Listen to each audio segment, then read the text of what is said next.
અને પરીક્ષિતજીને પ્રશ્ન થાય, મહારાજ કશું જ ન હતું ત્યારે જો ભગવાન હતા તો બ્રહ્માજીએ આ સૃષ્ટિની રચના કરી કેવી રીતે? કોઈ મટીરીયલ તો હશે, વસ્તુ? સુખદેવજી મહારાજ કે નહીં પરીક્ષિત, કોઈ જ મટીરીયલ નહીં. આ સૃષ્ટિમાં જે કંઈ દેખાય છે બધું જ પરમાત્મા છે. સિયારામ મળી સબ જગ ચાહે. મહારાજ કોઈ પણ કાર્ય હોય એના બે કારણ હોય, નિમિત્ત કારણ, ઉપાદાન કારણ. સોનાનું ઘરેણું હોય તો સુવર્ણકાર ઘરેણું બનાવનાર એનું નિમિત્ત કારણ કહેવાય. એ ઘરેણું કેમાંથી બન્યું? સોનું, એનું ઉપાદાન કારણ. માટીનો ઘડો બનાવનાર કુંભાર નિમિત્ત કારણ કહેવાય, માટી છે એનું ઉપાદાન કારણ કહેવાય. એમ સૃષ્ટિનું એ નિમિત્ત અને ઉપાદાન કારણ તો હશે ને. સુખદેવજી મહારાજ કે પરીક્ષિત, વાત તમારી સાચી, પણ ઘણા કાર્યો એવા છે કે જેનું નિમિત્ત કારણ પણ એ જ હોય, ઉપાદાન કારણ પણ એ જ હોય. આ સૃષ્ટિનું પણ અભિન્ન નિમિત્તોપાદાન કારણ છે. સૃષ્ટિ બની પણ ભગવાનમાંથી અને બનાવનાર પણ પરમાત્મા. જેમ કરોડિયો ઝાડ બનાવે, બનાવનાર પણ કરોડિયો, એ ઝાડ ઉત્પન્ન પણ કરોડિયામાંથી થાય. મોર પંખ, મોરનું પીછું મોર બનાવે અને મોરમાંથી જ ઉત્પન્ન થાય. એમાં સૃષ્ટિ બનાવનાર પણ પરમાત્મા અને બનનાર પણ સ્વયં પરમાત્મા. અને માટે આપણે કહીએ છીએ કે આ સૃષ્ટિમાં અણુએ અણુમાં પરમાત્માનો વાસ છે.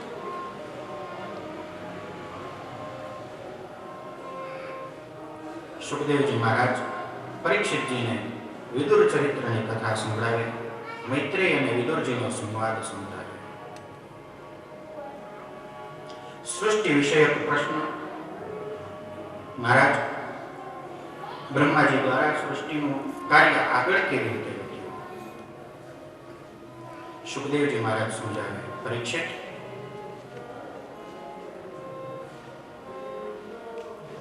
બ્રહ્માજીનું પ્રાગટ્ય, બ્રહ્માજી દ્વારા સૌ પ્રથમ 4 સનત કુમારોની ઉત્પત્તિ થઈ. સંકલ્પ સૃષ્ટિ હોય. સનત, સનંદન, સનાતન અને સનત કુમાર. આદેશ આપ્યો, જાઓ સૃષ્ટિ આગળ વધારો. સનત કુમારોએ હાથ જોડીને ના પાડી, મહારાજ અમારે આ ચક્કરમાં પડવું નથી, અમારે ભજન કરવું છે, જતા રહ્યા.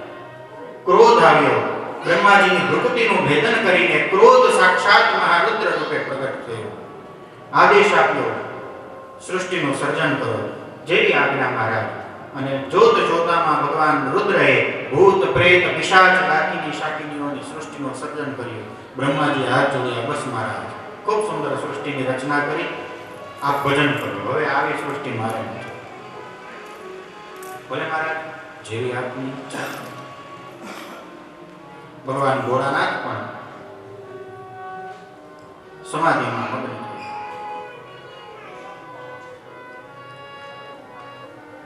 ફરીથી સંકલ્પ વડે 10 ઋષિઓની ઉત્પત્તિ કરી. મરીચી, પુલહ, પુલસ્ત્ય, ક્રતુ, નારદજી.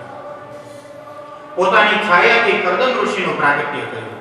વાણીથી ભગવતી સરસ્વતીનું પ્રાગટ્ય. પોતાના દેહના વામાંગથી શત્રુપા અને દક્ષિણાંગથી મનુ મહારાજનું પ્રાગટ્ય.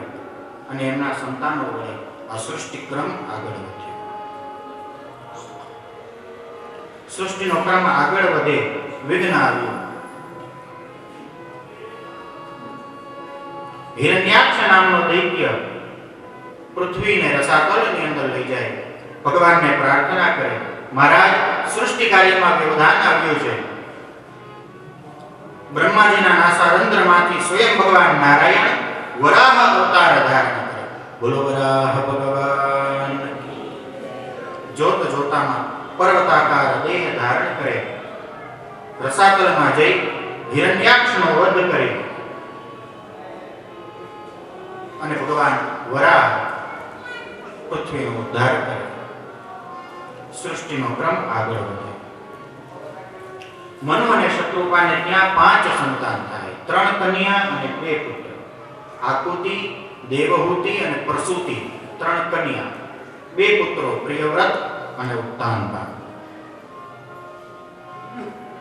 આ 5 સંતાનો ને પરીક્ષિતને પ્રશ્ન થાય કે મહારાજ, હજુ તો સૃષ્ટિનો ક્રમ આગળ વધતો જ હતો ને ત્યાં હિરણ્યાક્ષ દૈત્ય આવી ગયો કે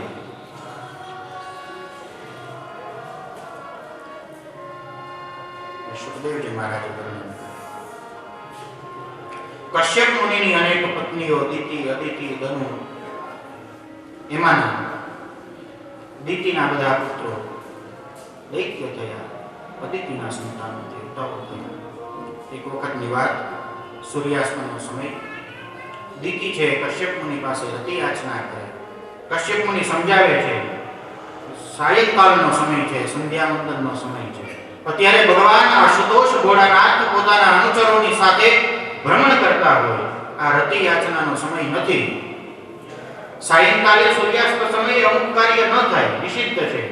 આહાર, મૈથુનમ, નિદ્રામ, સ્વાધ્યાયં ચ વિશેષતઃ, ભોજન પણ ન થાય, શયન પણ ન થાય, સ્વાધ્યાય પણ ન થાય. આ સંધ્યાવંદનનો, પૂજા પાઠનો, આરતીનો સમય છે.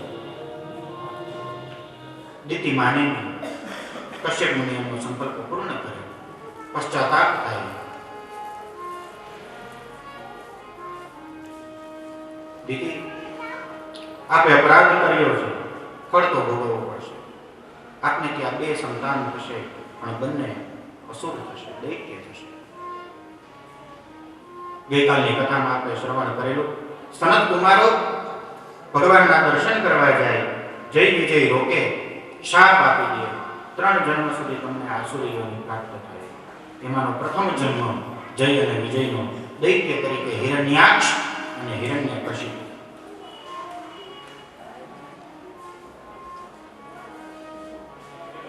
હિરણ્યાક્ષ પૂર્વ જન્મનો વૃત્તાંત સુખદેવજી મહારાજ જણાવે. આજ જય વિજય બીજા જન્મની અંદર રાવણ અને કુંભકર્ણ થયા. ત્રીજા જન્મમાં શિશુપાલ અને દંતવક્ત્ર થયા. શાપ પૂર્ણ થયો. ફરીથી વૈકુંઠમાં એ બંને જય અને વિજય ભગવાનના નિત્ય પાર્ષદ તરીકે પોતાના સ્થાને પધાર્યા. પરીક્ષિત, મનુ અને શત્રુપાની 3 કન્યાઓ, આકુતિ, દેવહૂતિ અને પ્રસૂતિ. એમાંથી દેવહૂતિના વિવાહ કર્દમ ઋષિ સાથે થયા. કર્દમ ઋષિ બ્રહ્માજીના છાયામાંથી ઉત્પન્ન થયા. પરીક્ષા કરી, ઉત્તીર્ણ થયા. શરત મૂકી, 1 સંતાન થશે એટલે હું સંન્યાસ ધારણ કરીશ. દેવહૂતિને આ શરત મંજૂર છે. માટે મનુ અને શત્રુપા કર્દમ ઋષિને ત્યાં દેવહૂતિનું કન્યાદાન કરે. બંનેના વિવાહ થાય. મનુ અને શત્રુપા પ્રસ્થાન કરે. વિવાહ થયા અને કર્દમ ઋષિ સમાધિમાં મગ્ન થયા. મા દેવહૂતિ કર્દમ ઋષિની અનેક વર્ષો સુધી સેવા કરી. અનેક વર્ષો પછી આંખ ખુલી, દ્રષ્ટિ પડી. દેવી આપ કોણ? ભૂલી ગઈ. દેવહૂતિના કેશ જટામાં પરિણમિત થયા. શરીર સુકાઈ ગયું. ખૂબ સેવા કરી. મહારાજ યાદ કરો, મનુ અને શત્રુપાની દીકરી દેવહૂતિ, આપણા વિવાહ થયા. દેવી, વિવાહ પછી હું તો સમાધિ મગ્ન થયો. મેં આપની સાથે અન્યાય કર્યો. આપે આપના દેહનો પણ વિચાર કર્યા વગર મારી સેવા કરી. હું પ્રસન્ન છું. વરદાન મહારાજ, આપની પ્રસન્નતામાં જ મારી પ્રસન્નતા છે. પણ છતાંય જો આપે વરદાન આપવું જ હોય તો કૃપા કરો. આપણે સંસારી છીએ. સંસારીને ત્યાં સંતાન હોય એ આવશ્યક છે. કર્દમ ઋષિ સમજી જાઓ, સરોવરમાં સ્નાન કરીને આવો. મા દેવહૂતિ સરોવરમાં સ્નાન કરીને આવે. એમને યુવાવસ્થા પ્રાપ્ત થાય. હાથમાં જલ લઈ સંકલ્પ છોડે અને કામક વિમાનની રચના કરે. ઈચ્છા અનુસાર ગતિ કરનારું વિમાન એટલે કામક વિમાન. આ કામક વિમાનની અંદર કર્દમ ઋષિ અને દેવહૂતિ સંસારના અનેક સુખોને ભોગવે. કાલક્રમે એમને ત્યાં 9 કન્યાઓનો જન્મ. નવ કન્યાઓના જન્મ પછી યાદ આવે કે મારી શરત હતી કે એક સંતાન થશે એટલે હું સંન્યાસ ધારણ કરીશ. આ સંસારના ચક્કરમાં ફસાઈ ગયો. માળાને કમંડલ હાથમાં લઈ અને પ્રસ્થાન કરવા જાય. મા દેવહૂતિએ પગ પકડ્યા, મહારાજ 9 દીકરીઓ છે, આના વિવાહ કોણ કરાવશે? તમે જતા રહેશો, દીકરીને વડાવી દઈશ, પછી મારી સાથે કોણ? યાદ આવે ભગવાને વચન આપ્યું છે, આશીર્વાદ આપ્યા છે કે હું સ્વયં તમારે ત્યાં પુત્ર બનીને આવીશ. માટે વનમાં જવાનું હાલ પૂરતું કેન્સલ. કાલક્રમે કરદમ અને દેવહૂતિને ત્યાં સ્વયં ભગવાન નારાયણ કપિલ મુનિ તરીકે પ્રગટ થાય. શ્રી કપિલ ભગવાન કી જય. સ્વયં પરમાત્માના અવતાર કપિલ મુનિના દર્શન કરવા બ્રહ્માજી પોતાના માનસ પુત્રોને લઈને આવે. 10 માનસ પુત્રો.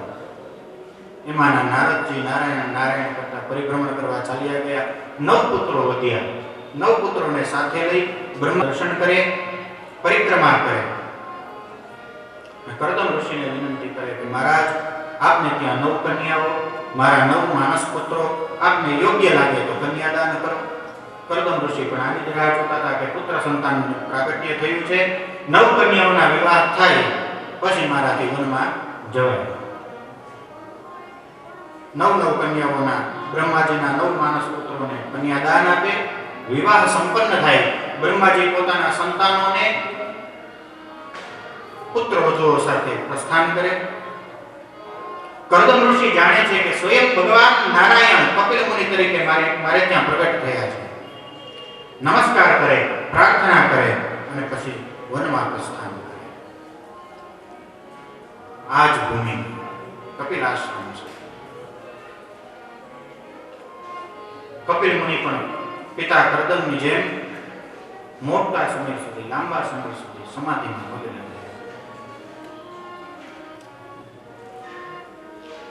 આંખ ખુલે અને મા દેવહૂતિ આજ પુત્ર કપિલ મુનિને પ્રશ્ન કરે, બેટા કપિલ, મને એક વાત સમજાતી નથી. મા બોલો. બેટા, મેં મારા જીવનમાં મારા દેહની ઇન્દ્રિયોને એટલું બધું સુખ આપ્યું છે કે જેટલું સુખ કદાચ કોઈ મનુષ્યએ પોતાના દેહને આપ્યું નહીં. અને છતાંય મારા મનને આ સુખથી સંતોષ નથી. મેં એટલા વિષયો ભોગવ્યા છે અને છતાંય મારું મન અતૃપ્ત રહે છે. એનું કારણ શું? મારા મનને શાંતિ મળે એનો ઉપાય બતાવો. અને આજ ભગવાન કપિલ પોતાની માં દેવહૂતિને 8 અધ્યાયની અંદર સાંખ્યનો ખૂબ સુંદર ઉપદેશ આપે. એને આપણે કપિલ ગીતા તરીકે ઉપદેશ આપવાનો હોય અને ઉપદેશ મેળવવાનો હોય ત્યારે ક્યારેય ઉપદેશ આપનારની કે લેનારની ઉંમર જોઈએ. આ ભાગવતજી આપણને સમજાવે. મહાત્મ્યની કથામાં સાંભળ્યું હતું, ગોકર્ણ મહારાજ પોતાના પિતાને ઉપદેશ આપે, અહીંયા કપિલ મુનિ પોતાની માતાને ઉપદેશ આપે. કારણ કે આપણા શાસ્ત્રોએ વયોવૃદ્ધ કરતા વિદ્યાવૃદ્ધને વધારે મહત્વ આપ્યું છે.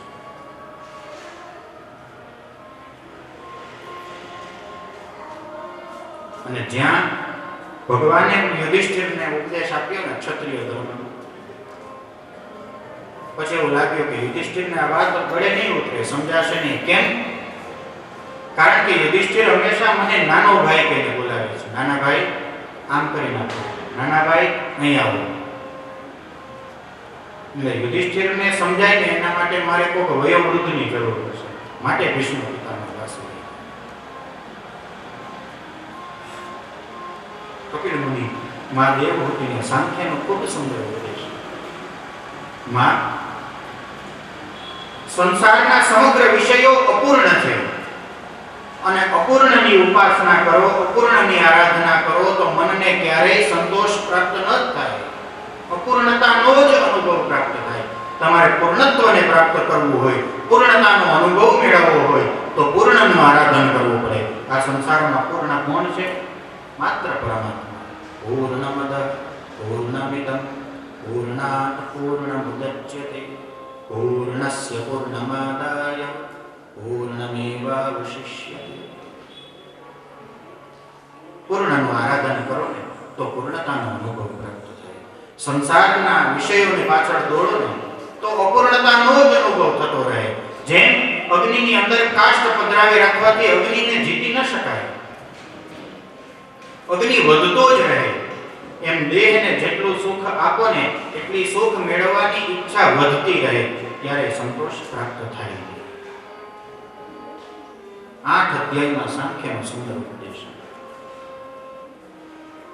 બેટા, એ ભગવાનની ભક્તિ કરવી કેવી રીતે, એ પૂર્ણને પ્રાપ્ત કેવી રીતે કરવું? માં, એ પૂર્ણને પ્રાપ્ત કરવો હોય ને તો જીવનમાં કોઈ ગુરુ અવશ્ય ધારણ કરવા, સંતોની કૃપા થાય, ગુરુજનોના આશીર્વાદ મળે, બ્રાહ્મણોની સેવા કરો તો એ પૂર્ણતાને પ્રાપ્ત કરવાનો માર્ગ મળે. ખૂબ વિસ્તારથી ઉપદેશ આપ્યો છે કે સંતોએ કોને કહેવાય, સંતની વ્યાખ્યામાં કોણ આવે. ખૂબ સુંદર ઉપદેશ. જે તિતિક્ષુઓ હોય, સહનશીલ હોય, ક્ષમા કરવા વાળા હોય, એને સાધુ કહેવાય, એને સંત કહેવાય. નાની નાની વાતે દુર્વાસાજીનું અનુકરણ કરે એ જ સંત કહેવાય. ભાગવતજી માં, એ ભગવાનની ભક્તિ કરીએ તો આપણી ગણના ભક્તોમાં થાય. એ ભક્તોના પણ 3 પ્રકાર છે, સામાન્ય, મધ્યમ અને ઉત્તમ. અચ્છા બેટા, સામાન્ય ભક્ત કોને કહેવાય? માં, સામાન્ય ભક્ત એને કહેવાય જેને માત્ર પરમાત્માના સ્થૂળ સ્વરૂપમાં જ ભગવાન દેખાય. હમણાં જ કથામાં આપણે પ્રસંગ આવેલો. સ્થૂળ સ્વરૂપ એટલે આપણે જે પણ ભગવાનને માનતા હોઈએ, એમની પ્રતિમા, મૂર્તિ, કોઈ શિવને માને, કોઈ દ્વારકાધીશને માને, કોઈ રામને માને, કોઈ જગદંબાને માને, એ પ્રતિમામાં, એ મૂર્તિમાં જ, મંદિરમાં જ ભગવાન દેખાય. એને સામાન્ય ભક્ત કહેવાય. આરતીનો સમય હોય, હાથમાં આરતી હોય, બીજા હાથમાં ઘંટડી વાગતી હોય, મંદિરમાં ઊભા રહી અને ભગવાનની આરતી કરતા હોય અને નજર પડે કે મંદિરમાં કોઈ શ્વાને પ્રવેશ કર્યો, ઘંટડી નીચે મૂકીને અગરબત્તીનો સ્ટેન્ડ ઉપાડીને છૂટું ઘા કરે ને એને સામાન્ય ભક્ત કહેવાય. એને માત્ર મૂર્તિમાં જ ભગવાન. બેટા, મધ્યમ ભક્ત કોને કહેવાય? માં, જેને ભગવાનની મૂર્તિમાં એ ભગવાન દેખાય, સાથે સાથે માતા પિતામાં ભગવાન દેખાય. પોતાના માતા પિતામાં ભગવાન દેખાય. માતા પિતા વૃદ્ધાશ્રમમાં હોય અને પછી ઘરે જો આરતી કરતા હોય ને તો ભગવાન કોઈ દી રાજી નહીં થાય. પોતાના માતા પિતામાં ભગવાન દેખાય, ગુરુજનોમાં ભગવાન દેખાય, સાધુ સંતોમાં અને બ્રાહ્મણોમાં પણ જેને ભગવાનના દર્શન થાય ને એને ભગવાનના મધ્યમ ભક્ત કહેવાય. અચ્છા બેટા, તો ઉત્તમ ભક્ત કોને કહેવાય? આ બધું જો મધ્યમ ભક્તમાં સમાઈ ગયું તો પછી ઉત્તમ ભક્ત કોને કહેવાય? માં, ઉત્તમ ભક્ત એને કહેવાય જેને ભગવાન પર પૂર્ણ વિશ્વાસ હોય. પોતાની બનાવેલી પથ્થરની મૂર્તિ જે અચલ છે અને છતાંય એમાં પરમાત્મા દેખાય, પણ ભગવાને બનાવેલી પ્રાણ પૂરેલી, હાલતી ચાલતી હસતી બોલતી આ બધી જ મૂર્તિઓમાં પણ ભગવાન ન દેખાય, એને ઉત્તમ ભક્ત કેમ કહેવો? આ બધી મૂર્તિઓ ભગવાને બનાવેલી છે, ભગવાને પોતાના હાથમાં પ્રાણ પૂર્યા છે, હસતી બોલતી હાલતી ચાલતી આપણી સામે છે. દરેક જીવ માત્ર એ પરમાત્માનો અંશ છે. ઈશ્વર અંશ, જીવ અવિનાશી, ચેતન, અમલ, સહજ સુખરાશી. દરેક જીવ શિવનો અંશ છે.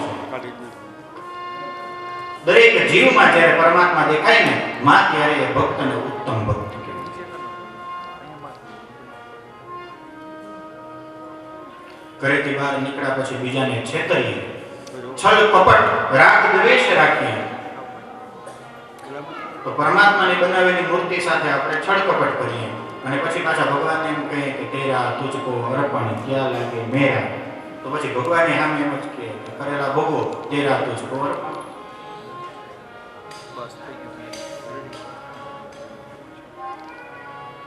નિર્મલ મન જન સો મોહ, મોહે કપટ છળ છિદ્ર ન ભાગ. ભગવાન રામ પોતાના મુખે કહે છળ કપટ મને નથી ગમતા. ખૂબ સુંદર ઉપદેશ કપિલ મુનિમાં દેવહૂતિને આપે. બેટા, તમારા સમગ્ર ઉપદેશનો મેં તો એક સાર કાઢ્યો. શું? જેની જીરવા પર હંમેશા પરમાત્માનું નામ હોય એ ચાંડાલ હોવા છતાં એ પૂજનીય થઈ જાય. પણ જે તારી આરાધના ઉપાસના ન કરે એ પૂજનીય હોય ને તો એ ચાંડાલ સમાન. માટે જીવે હંમેશા પરમાત્માનું સ્મરણ કરો. કપિલ મુનિનો ઉપદેશમાં દેવહૂતિને ખૂચી જાય, બ્રહ્મ જ્ઞાન થઈ જાય, તત્વ જ્ઞાનની પ્રાપ્તિ થાય. કપિલ ભગવાનની પ્રદક્ષિણા કરી અને માં દેવહૂતિ સમાધિ મગ્ન થાય. માં દેવહૂતિને સમાધિસ્થ થયેલા જોઈ કપિલ મુનિ પોતાની માતાને વંદન કરી અને ગંગા સાગરની અંદર પ્રસ્થાન કરે. આજે પણ કપિલ મુનિ ગંગા સાગરમાં ભક્તોનું કલ્યાણ કરવા માટે સદૈવ ઉપસ્થિત છે. મકર સંક્રાંતિના ગંગા સાગરમાં કપિલ મુનિના દર્શન કરવાનું આગવું. આગળની કથાઓમાં આવશે આ પૃથ્વીના અલગ અલગ વિભાજન થયું અને દરેક ભાગમાં ભક્તોનું કલ્યાણ કરવા માટે પરમાત્મા ઉપસ્થિત છે.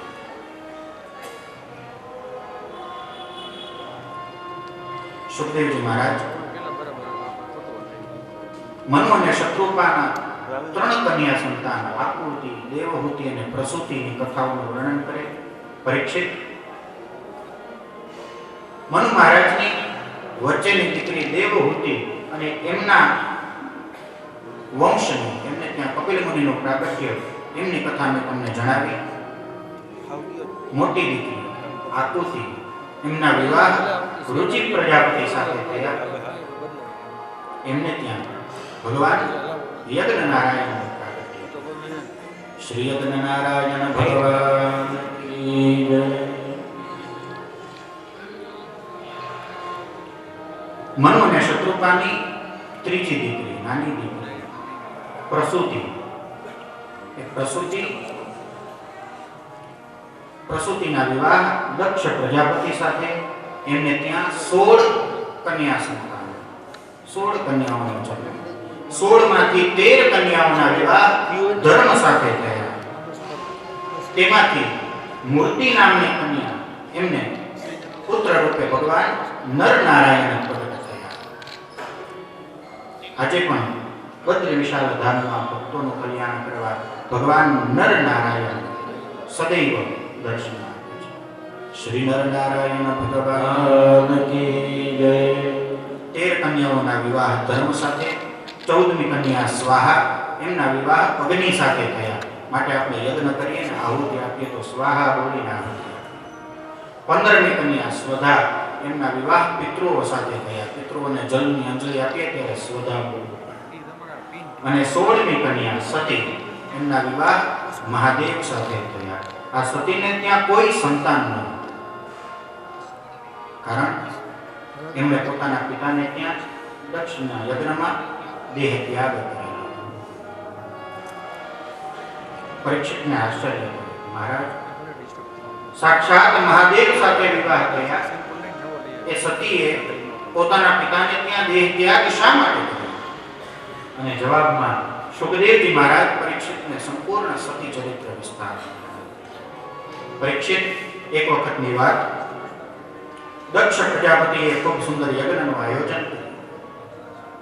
આ યજ્ઞમાં અનેક દેવી દેવતાઓ ઉપસ્થિત. દેહાભિમાની દક્ષ નું સભામાં આગમન થયું. પ્રજાપતિ છે એટલે દેવતાઓએ ઊભા થઈ અને દક્ષને સન્માન આપ્યું. સૌ દેવતાઓ ઊભા થઈ અને સન્માન આપ્યું, અભિવાદન કર્યું. પણ મહાદેવ સમાધિસ્થ થયા હતા માટે ઊભા ન થયા. આ દક્ષ આપણને ઘણું બધું સમજાવે. સતી ચરિત્રની કથા છે ને, એના એક એક શબ્દ આપણને જીવન જીવતા શીખવાડે છે. બધા જ દેવતાઓ આ યજ્ઞમાં ઉપસ્થિત હતા. આપણે પણ કોઈને ત્યાં પ્રસંગમાં જાય ને એટલે અનેક પ્રકારના વિષયો પર ચર્ચા થાય. બજાર કેવું ચાલે છે એની વાત થાય, ધંધા વિશે વાત થાય, બીજી ત્રીજી વાતો થાય, બેન હોય તો પીલીએ સાડી કેવી પહેરી છે, દાગીનો કેવો પહેર્યો છે, એની વાત. ભોળાનાથ સમજાવે છે બેઠા અને દક્ષ પ્રજાપતિને આવવાની વાર છે ને તો સમાધિ મત હું સમય બગાડું સમાધિ આપણને સમજાવે છે શ્વાસે શ્વાસે વિશ્વાસો પુનરાયાતિ આતીવા. એક શ્વાસ લીધા પછી બીજો શ્વાસ લઈ શકાશે કે નહીં આપણને ખબર નથી. ગૌમુખીની અંદર હાથ પધરાવી અને માળા ફેરવીએ ને એક એક મણકામાં ઓમ નમો ભગવતે વાસુદેવાય, ઓમ નમો નારાયણાય, જે કોઈ આપણા ઈષ્ટ હોય જે મંત્ર બોલતા હોઈએ, આ મણકા છે ને એ પ્રતીક છે. આ મણકા ત્યાં સુધી ફેરવવાના હોય જ્યાં સુધી શ્વાસે શ્વાસે ભગવાનનું નામ લેવાની આદત ન પડે. જ્યારે શ્વાસે શ્વાસે પરમાત્માનું નામ સ્મરણ કરવાની આદત પડી જાય ને પછી માળા અને મણકાની જરૂર. આ ટેવ પાડવા માટે એક પિતા પોતાના પુત્રને કંઈક રકમ આપે ને કે લ્યો બેટા 10,000 રૂપિયા છે ને જાઓ અને માર્કેટમાંથી આ વસ્તુ લઈ આવો. પછી દીકરાએ પાછો એમાં હાથ મારવો ન પડે. ગણાય નહીં કે 10,000 જ આપ્યા કે ઓછા વધારે છે, ગણવાની જરૂર નથી. એમ પોતાના પરમ પિતાનું નામ લેવા માટે કોઈ માળા ગણવાની જરૂર નથી કેટલું નામ લીધું, કેટલા હજાર જપ. એનું નામ શ્વાસે શ્વાસે લેવાનું છે. મહાદેવ આપણને સમાધિસ્થ થયા તા માટે ઊભા ન થયા. ઊભા ન થયા એ વાત આ દેહાભિમાની દક્ષે પોતાનું અપમાન સમજી લીધું. અપમાન.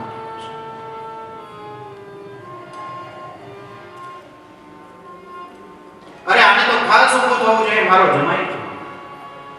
જો જમાઈ જ ઉઠીને મારું અપમાન કરે તો પછી બીજા તો અપમાન કરશે જ.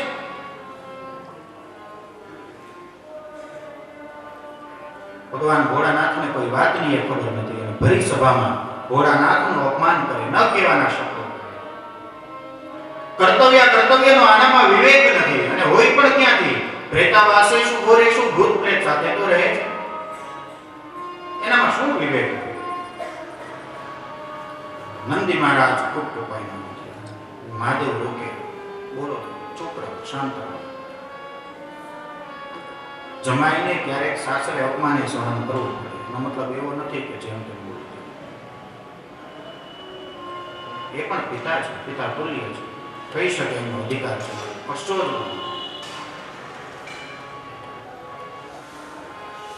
રોકે. નંદી મહારાજ રોકે,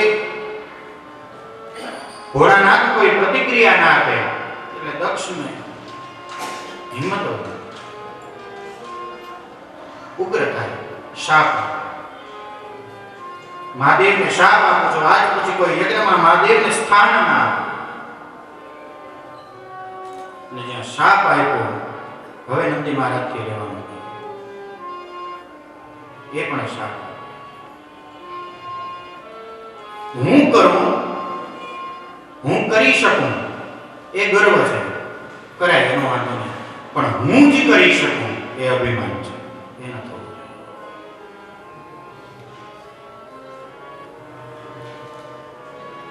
ચાલો શાપ આપો છો, ખૂબ અભિમાની છો, બકરાની નોખ આવશે. મહાદેવ પોતાના સ્થાન પરથી ઉભા થયા, ખૂબ એકબીજાને શાપ અપાઈ ગયા. હવે ચાલો ઘરે પ્રસ્થાન કરો.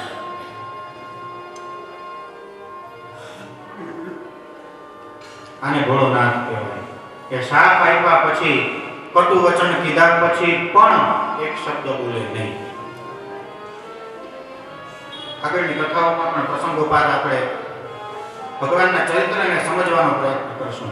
આમ તો આપણે કહી જ દીધું છે ને, અસિરગીરી સમસ્યા કજ્જલમ સિંધુ પાત્રે સુરતરોવર શાખા લેખની પત્ર મુરવી લિખતી અધિગૃહિત્વા શારદા સર્વકાલમ તદપિ તવ ગુણાનામ ઈશપારમ નયાતિ. હે ઈશ, હે મહાદેવ, હે ભોળાનાથ, સમગ્ર પૃથ્વીનો કાગળ બનાવવામાં આવે, જેટલા સમુદ્ર છે એ સમુદ્રની શાહી બનાવવામાં આવે, જેટલા વૃક્ષો છે એની કલમ બનાવવામાં આવે, અને સાક્ષાતમાં ભગવતી સરસ્વતીએ તમારા ગુણો લખવા બેસે ને તો એ તમારા ગુણગાનનો અંત ના આવે. નેતિ નેતિ જ્યાં વેદ કહે છે. તો આપણે પામર મનુષ્ય તો પરમાત્માના ચરિત્રને શું સમજી શકીએ, પણ છતાંય સમયે સમયે પ્રસંગોપાત દ્રષ્ટિ કરીશું. આને મહાદેવ કહેવાય. ઝેરના ઘૂંટડા પીવે ને એ મહાદેવ.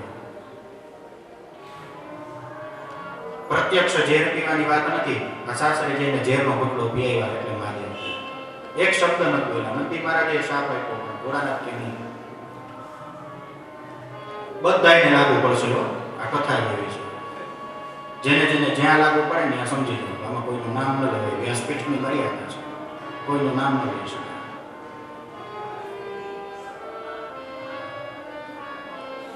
દક્ષ પ્રજાપતિ પ્રતિશોધની ભાવનાથી ફરીથી યજ્ઞનું આયોજન કરે. જુઓ ભોળાનાથ ઘરે આવીને માં સતીને કાંઈ વાત નથી કરી કે આજે તો ગયા હતા ને આમ થયું હતું. કાંઈ નહીં, કોઈ જ વાત.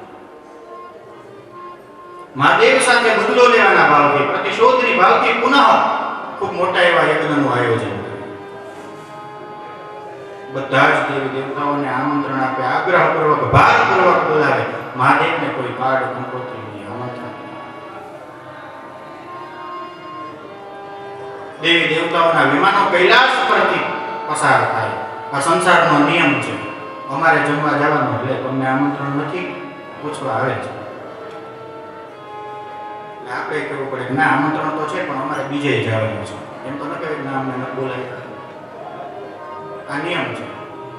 બીજો રસ્તો હતો તો એ કૈલાસ પરથી જ વિમાન પસાર થયા.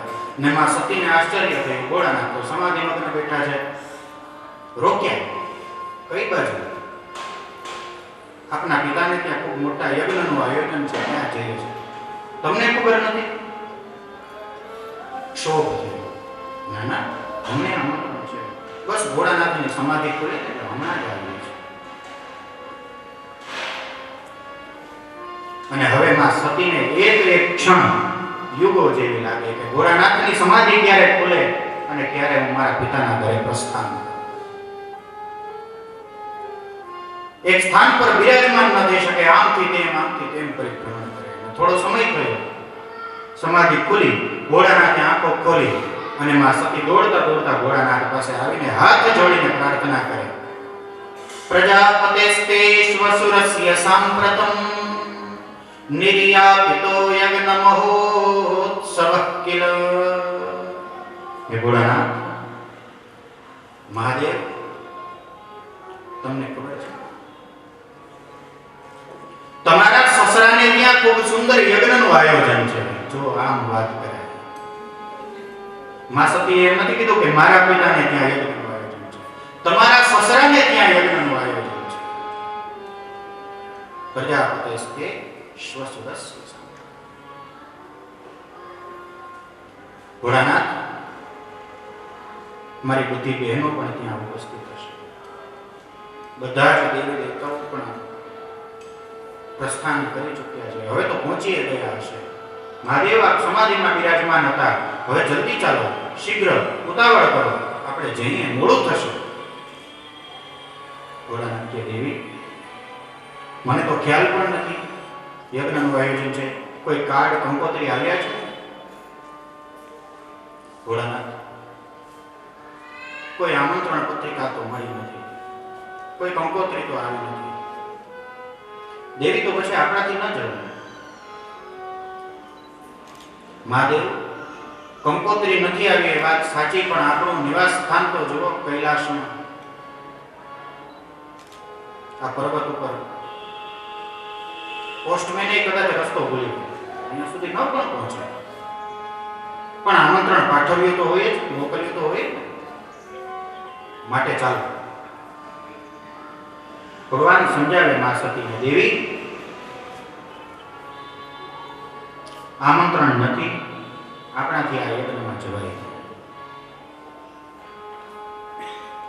માં સતીએ પહેલા વિનંતી કરી, વિનંતી પછી પ્રાર્થના કરી, પ્રાર્થના પછી હવે વાત ધીમે ધીમે જીદ તરફ.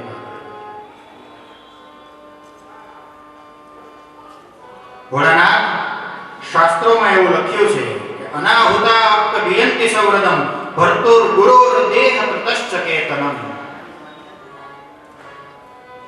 પોતાના માતા પિતા, પોતાના ગુરુ, પોતાના મિત્રને ત્યાં કોઈ પ્રસંગ હોય તો આમંત્રણની રાહ જોવાય નહીં. માતા પિતાને ત્યાં કોઈ પ્રસંગ હોય તો આમંત્રણ ન હોય તો પણ જઈ જ શકાય, જવું જ જોઈએ.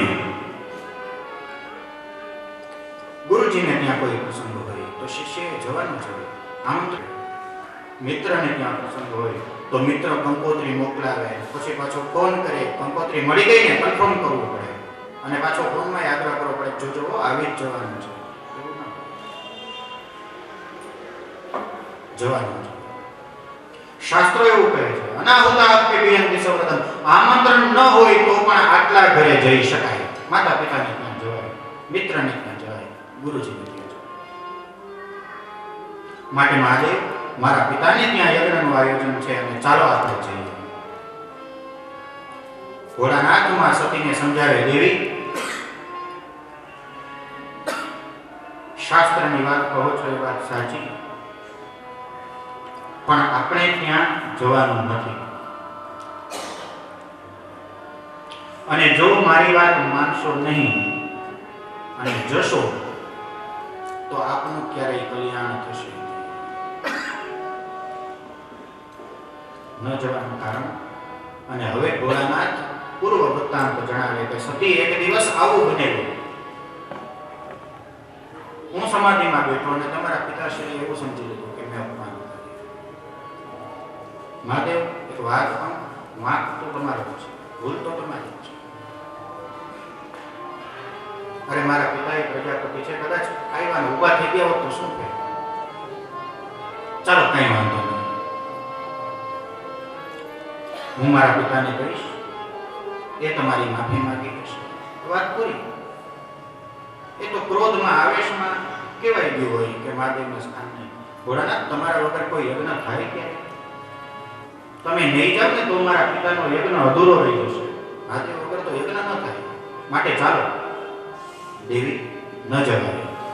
તમારા પિતાએ બદલો લેવાના ભાવથી, પ્રતિશોધના ભાવથી જ આ યજ્ઞનું આયોજન કરેલું છે, માટે ન જવાય. ખૂબ સમજાવે દેવી, કદાચ જઈએ ને તો તમારા પિતા તરફથી ફરી અપમાન થશે. એક વખત એ અપમાન હું તો સહન કરી લઈશ, પણ એ અપમાન તમારાથી સહન. એક પિતા પોતાની દીકરીને જોવે ને એટલે પીગળી જાય, બધું ભૂલી જાય, આગળ પાછું. જમાઈએ કદાચ સસરાનું અપમાન કરી નાખ્યું હોય ને તો એ દીકરીને જોઈ ને એટલે દીકરીના પિતા જમાઈને માફ કરી દે, ક્ષમા કરી દે, ભૂલી જાય. હશે કઈ દીકરાને હજી કદાચ ક્ષમા ન કરી શકે, પણ પોતાની દીકરીને જોવે ને એટલે ગમે એવો બાપ હોય પીગળી જાય, ક્ષમા કરી દે, બધું ભૂલી જાય.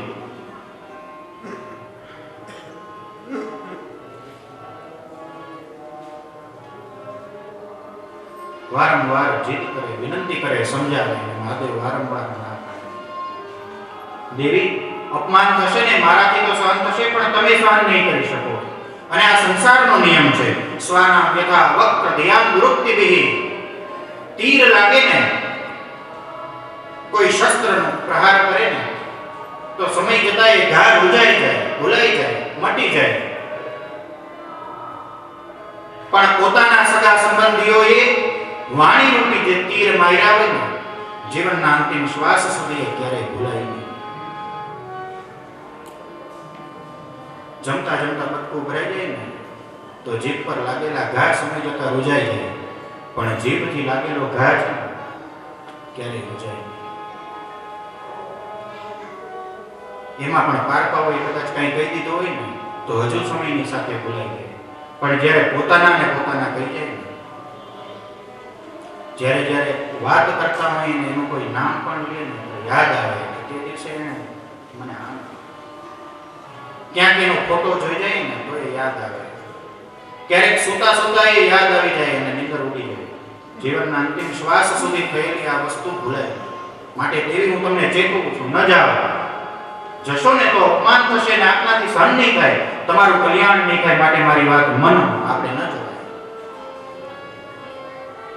મહારાજ, આપે આવવું હોય તો આવો, નહીં તો હું તો જઈશ. ભગવાન કે ભલે. આંખો બંધ કરે અને મારા સતી પ્રસ્થાન કરે, દરવાજા સુધી જાય અને પાછા આવે. ભોળાનાથ, હું જતી રહીશ. ભગવાન આંખો બંધ રાખે. મહાદેવ છેલ્લી વાર પૂછું છું, આપ આવો છો કે હું જતી રહું? પણ ભોળાનાથ કોઈ જવાબ ના આપે. માં સતી પાછા જાય ને ભોળાનાથ આંખ ખોલીને જોયે, દરવાજાથી પાછા કરે માં સતી વળી આંખો બંધ કરે. ભોળાનાથ છેલ્લી વાર પૂછું છું, આ વખતે ગઈને તો પાછી નહીં આવું. ભોળાનાથ કે મને ખબર છે તું જઈશ ને તો પાછી નહીં આવ, એટલે જ ના પાડું છું.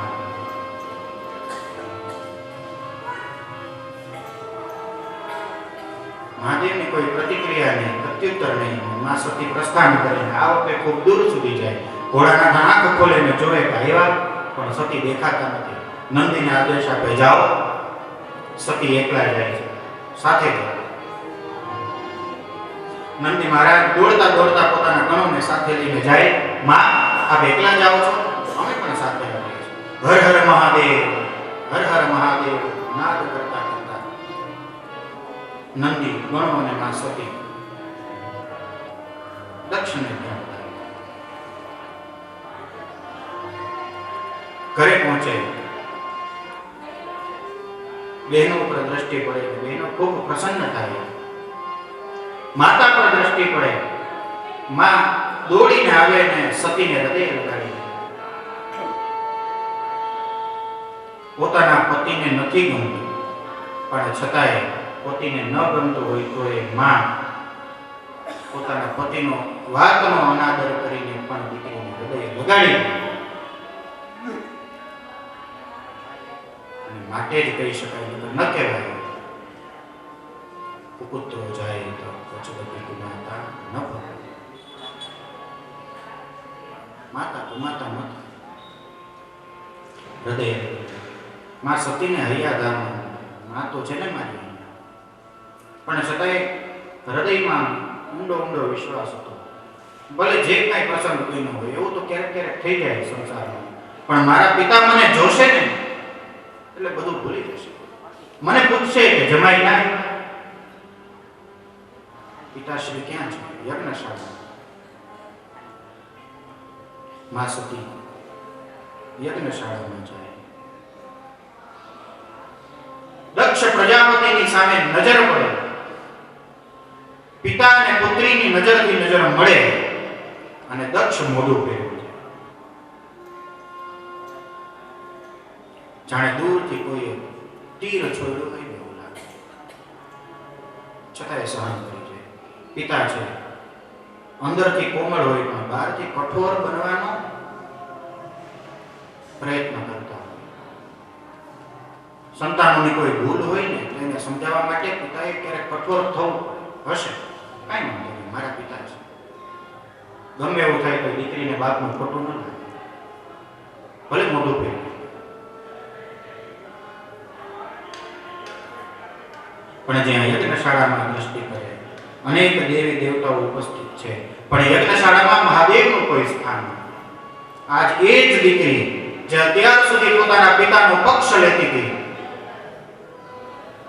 પોતાના માવતરે જઈને, માતાના ગૃહે જઈને તમામ વાત ભૂલવા તૈયાર હતી,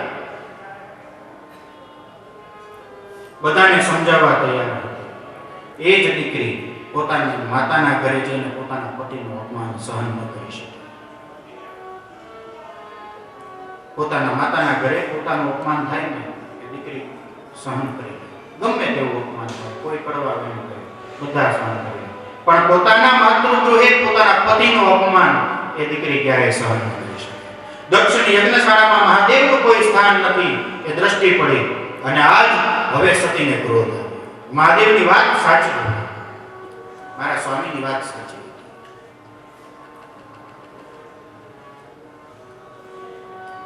અત્યાર સુધી પિતાના પક્ષે હતી, પતિના પક્ષે વિચારવા લાગી. મારું ગમે એટલું અપમાન થાત ને તો વાંધો નતો, પણ મારા પિતાએ મહાદેવનું સ્થાન ના આપી.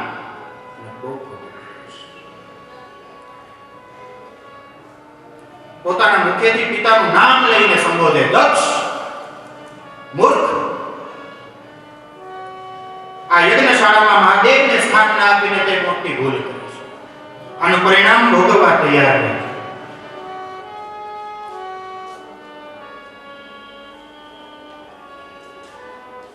મારા પતિનું તે અપમાન કર્યું છે, હવે મારાથી મારા ઘરે પતિના ઘરે પાછું જઈ શકાય એમ નથી. કોઈ દેવતાઓ મહાદેવને મને નમસ્કાર કરે ને તો મને દક્ષ નંદિની કહીને બોલાવશે, દક્ષ કન્યા કહીને સંબોધશે. એ વાત હવે મારાથી સહન નહીં થાય. તારી સાથે દેહ સંબંધ છોડવા માટે થઈ અને મારે આ દેહનો ત્યાગ કરવો પડશે. આંખ લાલ થાય, પોતાના જમણા પગનો અંગૂઠો જમીનમાં દબાવે, યોગાગ્નિ પ્રજ્વલિત થાય અને જોત જોતામાં સતી યોગાગ્નિ વડે પોતાના દેહનો ત્યાગ કરે. દક્ષની યજ્ઞશાળામાં હાહાકાર મચી જાય. નંદી અને રુદ્રગણો જે આ જુએ સહન ન કરી શકે. માં સતીએ દેહ ત્યાગ કર્યો છે. સમગ્ર યજ્ઞશાળાનો વિધ્વંસ કરે. યજ્ઞના આચાર્ય ભૃગુ ઋષિ રક્ષોહણ મંત્રથી દેવી શક્તિઓને પ્રગટ કરે અને રુદ્રગણોને બંધી કરે. નારદજી મહારાજ કૈલાશ પધારે. ભગવાન ભોળાનાથને આ વાતના સમાચાર આપે. મહાદેવ, સમાધિમાંથી જાગો, અમંગલ થયું છે. માં સતીએ પોતાના પિતાને ત્યાં યજ્ઞમાં દેહ ત્યાગ કર્યો છે. જ્યાં મહાદેવને આ વાત સંભળાય, સમાધિ ખુલે, નેત્ર ખુલે, પોતાના સ્થાન પરથી ઊભા થાય, જટા પછાડે, તાંડવ નૃત્ય કરે, રાવણ વર્ણન કરે છે. જટાટવી ગલજ્જોલ પ્રવાહ પાવિતસ્તરે ગલે વલંબી લંબિતામ ભુજંગ તુંગ માલિકા. જટા પછાડે, વીરભદ્રની ઉત્પત્તિ થાય. વીરભદ્રને મહાદેવ આદેશ આપે, જાઓ દક્ષમ સયજ્ઞમ જહી. યજ્ઞની સાથે દક્ષને પણ મૃત્યુદંડ આપે. વીરભદ્ર જોત જોતામાં દક્ષની યજ્ઞશાળાએ પહોંચે. એક પછી એક દેવી શક્તિઓને પરાસ્ત કરે. યજ્ઞના આચાર્ય ભૃગુ ઋષિને પકડે. દરેકને પોતાના કર્મ અનુસાર દંડ આપે. ભૃગુ ઋષિએ દેવી શક્તિઓને પ્રગટ કરી રુદ્રગણોને પરાસ્ત કર્યા ત્યારે પોતાની દાઢી ઉપર હાથ ફેરવતા ફેરવતા હસતા હતા. આજ ભૃગુ ઋષિની દાઢી ખીચી. જે દેવતાઓ હસતા હતા એમના દાંત પાડી દીધા. જેમણે આ કૃત્યને જોયું એમની આંખો ફૂટી ગઈ. અને અંતે સમગ્ર યજ્ઞનો વિધ્વંસ કરી યજ્ઞના યજમાન દક્ષને પકડી દેહથી મસ્તક અલગ કરી યજ્ઞની અંદર મસ્તક સ્વાહા. ભગવાન આશુતોષ ભોળાનાથ પ્રગટ થાય. સતીના સળગતા દેહને લઈ સમગ્ર પૃથ્વીનું પરિભ્રમણ કરી અને કૈલાશ પહોંચે. આ સતીના સળગતા દેહમાંથી પૃથ્વી પર દેહના જ્યાં ટુકડાઓ પડે ત્યાં એક એક શક્તિપીઠની સ્થાપના થાય. જ્યાં વસ્ત્ર અને અલંકારોના ટુકડાઓ પડે ત્યાં ઉપપીઠની સ્થાપના થાય. જ્યાં શક્તિપીઠની સ્થાપના થઈ એમની બાજુમાં ભગવાન ભોળાનાથ આજે પણ ભૈરવ સ્વરૂપે બિરાજમાન છે. અને કણખલ આ હરિદ્વારનું એક ક્ષેત્ર જ્યાં આ દક્ષિણી યજ્ઞશાળા પરમ પાવન બન્યું છે.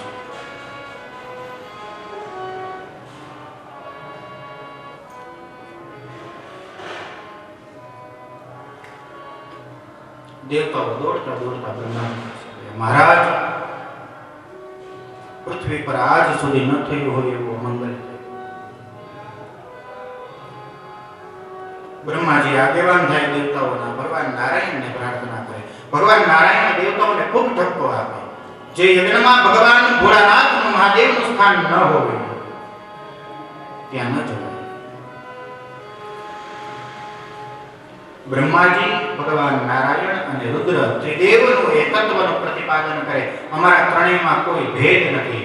બ્રહ્માજી સર્જનનું કાર્ય કરે, ભગવાન નારાયણ પાલનનું કાર્ય કરે, ભગવાન રુદ્ર એ સંહારનું કાર્ય કરે. કાર્ય અલગ છે, સ્વરૂપ અલગ છે, પણ એમાં કોઈ ભેદ નથી.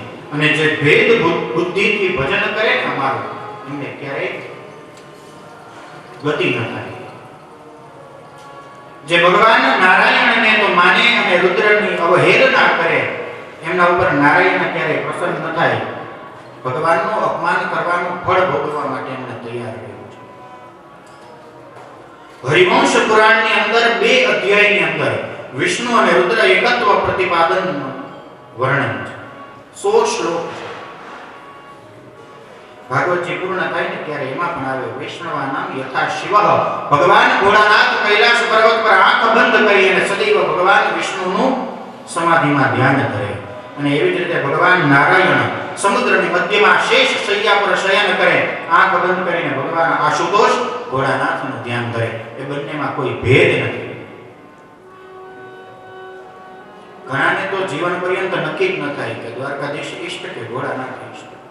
મહાદેવને લોટો ચડાવવા જવાના, ભગવાનને વિષ્ણુને દ્વારકાધીશને નહીં ગમે તો આ બેયને માનું ને કુળદેવીને ખોટું લાગી જશે તો એકમ સદ વિપ્રા બહુધા વદંતી. તમે દ્વારકાધીશ કહો, ચામુંડા કહો, રુદ્ર કહો કે ગણેશ કહો, સ્વરૂપ અલગ અલગ છે, તત્વ એક છે. એ વાત સમજવા માટે ભાગવત જરૂરી છે. ભગવાન નારાયણ, બ્રહ્માજી અને સમગ્ર દેવતાઓ ભગવાન આશુતોષ ભોળાનાથ પાસે જાય. આશુતોષનો એક અર્થ છે, આશુ એટલે જલ્દી ને તોષ એટલે પ્રસન્ન થવું, ખૂબ જલ્દી પ્રસન્ન થવા વાળા. દેવતાઓ સ્તુતિ કરીને ભગવાન ભોળાનાથ પ્રસન્ન થાય. મહાદેવ આ સૃષ્ટિ ઉપર યજ્ઞ કાર્ય અધૂરું રહે ને તો ખૂબ અમંગલ થાય. આપ યજ્ઞ કાર્ય પૂર્ણ કરાવો. ચાલો. દક્ષિણ યજ્ઞશાળામાં મહાદેવ દેવતાઓની સાથે પધાર્યા. જે દેવતાઓની જે વસ્તુઓ જતી રહી એમને એમના વિકલ્પ. ભૃગુ ઋષિ આવીને વિનંતી કરે, મહારાજા યજ્ઞનો આચાર્ય છું, આપના વીરભદ્રએ મારી દાઢી ખેંચી લીધી. મહારાજ મંત્ર બોલું ને દાઢી ઉપર હાથ ના પહેરવું ત્યાં સુધી મારાથી બરાબર મંત્ર ન બોલાય.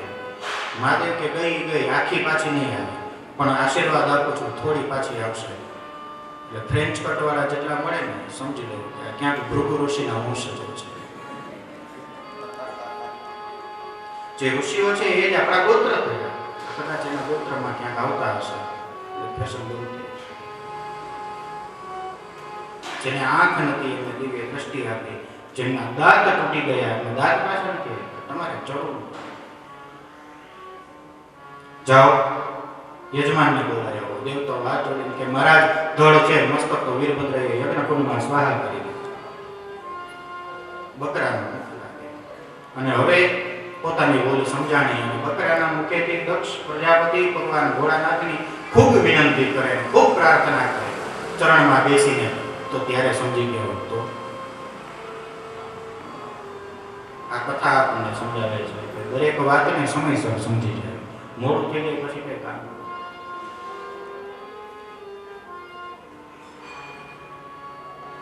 આ કઈ બન્યું જ ન હોત જો ખાલી એક વખત મહાદેવ ઉભા ન થયા એ વાતને આટલું બધું મહત્વ ન આપ્યું. પણ સમજાય કે ઘણું મોડું થઈ ગયું. આ કથા આપણને સમજાવે છે કે સમજાય કે ત્યાં મોડું થઈ જાય ને એવું ન બને. આપણી સાથે ધ્યાન રાખો. એક વખત આટલી બધી કીર્તિ કરી લીધા પછી બકરાનું મુખ લાગે અને પછી ભગવાનની પ્રાર્થના કરો, વહેલું સમજી. પરીક્ષિત, મનુ અને શત્રુપાની 3 કન્યા આકુતિ, દેવહૂતિ અને પ્રસૂતિ ત્રણેયની કથા વિસ્તારપૂર્વક મેં તમને જણાવી.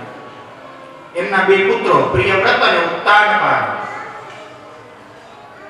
એમાંથી ઉત્તાનપાદ રાજાની કથા હું આપને સંભળાવું છું. સાવધાન થઈને સાંભળો. બોલો રાધે રાધે. દરેક કથામાં સાવધાન થવું પડે, કારણ કે નકર કાલે વાત થઈ મન ક્યાંય પહોંચી ગયું. શનિ રવિ તો શાંતિ હતી, પણ આજ તો સોમવાર છે, માર્કેટ ખુલ્લું છે. પછી કથામાં મન ન લાગે. પરીક્ષિત, ઉત્તાનપાદ નામના રાજા, એમની 2 પત્ની સુરુચિ અને સુનીતિ. આ સુરુચિને ત્યાં ઉત્તમ નામનો પુત્ર, સુનીતિને ત્યાં ધ્રુવ નામનો. ભાગવતજીની આ બધી કથાઓ રૂપક કથાઓ છે. ગઈકાલે મહાત્મ્યમાં આપણે આત્મદેવ નામના બ્રાહ્મણની કથા સાંભળી, ગોકર્ણ અને ધંધુકારી. એ પણ બધી રૂપક કથાઓ છે. આ ઉત્તાનપાદની કથા પણ રૂપક કથા છે. ઉત્તાનપાદ નો અર્થ જ એ થાય કે પગ ઉપર અને મસ્તક નીચે. દરેક જીવ પોતાના માતાના ગર્ભમાં મસ્તક નીચે હોય અને પગ ઉપર હોય. આ કોઈ રાજાની કથા નથી, આપણી જ કથા છે. ઉત્તાનપાદ એટલે આપણે જ છે. ઉત્તાનપાદની 2 પત્ની સુરુચિ અને સુનીતિ. આ સુરુચિ અને સુનીતિ એ બુદ્ધિના 2 પ્રકાર. નીતિ પ્રમાણે કાર્ય કરવું અને રુચિ એટલે કે ઈચ્છા પ્રમાણે કાર્ય કરવું. દરેકને નીતિ પ્રમાણે કામ કરવું ન ગમે, નીતિ પ્રમાણે ચાલવું થોડું અઘરું લાગે. નીતિ કંઈક અલગ કહે અને ઈચ્છા કંઈક અલગ જ થતી. નીતિ એમ કે શાકમાં મીઠું ભળે એટલું કરાય, અને રુચિ એમ કે મીઠામાં શાક ભળે એટલું. રુચિ પ્રમાણે ચાલીએ તો ધ્રુવજી ન મળે, નીતિથી ચાલીએ તો આપણે ત્યાં ધ્રુવજી. બધી કથાઓ આપણી રૂપક કથાઓ છે. એક સમયની વાત, નાના એવા ધ્રુવજી પોતાના પિતાના ખોળામાં બેસવા માટે જતા હોય અને સુરુચિ એ નાના એવા બાળકનું અપમાન કરે.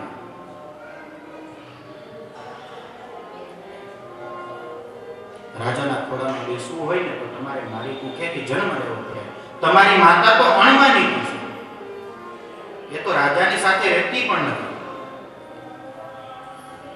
અણમાની છે. અપમાન કરી. અને 5 વર્ષના નાના એવા ક્ષત્રિયના બાળકને આ વાત ખૂચી જાય. ક્ષત્રિયનું લોહી છે, અપમાન સહન ન કરી શકે, ખૂચી જાય. તમારે તમારા પિતાના ઘોડામાં બેસવું હોય ને, ગાદી ઉપર બેસવું હોય ને, તો જાઓ વનમાં જઈને તપ કરો. પરમાત્મા પ્રસન્ન થાય ને તો એમની પાસે વરદાન માંગો કે મારી કુખેથી તમારો જન્મ થાય. એ બાળક રડતા રડતા, ધ્રુવજી મહારાજ રડતા રડતા પોતાની માતા પાસે જાય, સુનીતિ પાસે. અને હવે સમજવાની વાત છે કે સુખદેવજી મહારાજ પરીક્ષિતને સાવધાન શા માટે કર્યા હતા.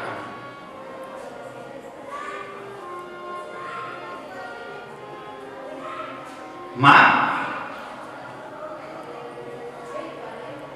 બીજી માતાએ મારું અપમાન કર્યું, મને પિતાશ્રીના ખોળામાં બેસવાની ના પાડી. એમણે મને એમ કીધું કે તારી માતા અણમાની છે. હા, એ વાત સાચી. અને સુનીતિ ધ્રુવજી મહારાજના પ્રશ્નનો જવાબ આપે કે બેટા હા, એ વાત સાચી. સુરુચિ પણ તમારી માતા છે અને માતા જે કહે ને એ વાત સાચી છે. સુનીતિ ધારકને તો ધ્રુવજીને કહી શકત કે બેટા એની વાત સાંભળવી નહીં, એની વાત માનવી નહીં, એ તો એવી જ છે. પણ એક ક્ષત્રાણી છે, સમજે છે મારા બાળકની ઉંમર માત્ર 5 વર્ષની છે અને 5 વર્ષના બાળકના મનમાં ક્યારેય વેરના બીજ ન વવાય. એને એમ ન શીખવાડે કે બેટા એ તો એવા જ લોકો છે, એ તો એવું જ કરે, એની વાત તો સંભળાય નહીં, એની વાત મનાય નહીં, એને તો સામે આમ જવાબ આપી દેવાય. આવી એક વાત પણ સુનીતિએ પોતાના બાળકને નથી શીખવી. કારણ કે જો આવું શીખવવું હોત ને તો એનું નામ સુનીતિ હોય જ. 1 થી 15 વર્ષ સુધી બાળક પોતાના માતા પિતા સાથે રહે, 15 થી 25 સુધી મિત્રોની સાથે રહે, 25 થી પત્ની સાથે રહે અને પછી એકલો જ રહે. આ સૃષ્ટિનો ક્રમ છે. એટલે 15 વર્ષ સુધી બાળકના મનમાં કોઈ વેરના, શત્રુતાના, અનીતિના બીજ ન વવાય એમ જવાબદારી માતા પિતાની છે. 15 થી 25 ની વચ્ચે મિત્રો સાથે જ રહે, પછી આપણે સાથે રાખવો હોય ને તોય નહીં. પણ ખબર નહીં, આજકાલ હોસ્ટેલમાં વેલા મૂકવાનો ક્રેઝ ખૂબ વધી ગયો છે. 15 પૂરા ન થાય ત્યાં તો હોસ્ટેલમાં મૂકી. 1 થી 15 સુધી માતા પિતાની સાથે રહીને બાળકો ખૂબ જરૂરી છે. કારણ કે એમાં સંસ્કારોનું સિંચન કરવાનો એક સમય છે. યન્નવે ભાજને લગ્ન સંસ્કારો નાન્ય થાય.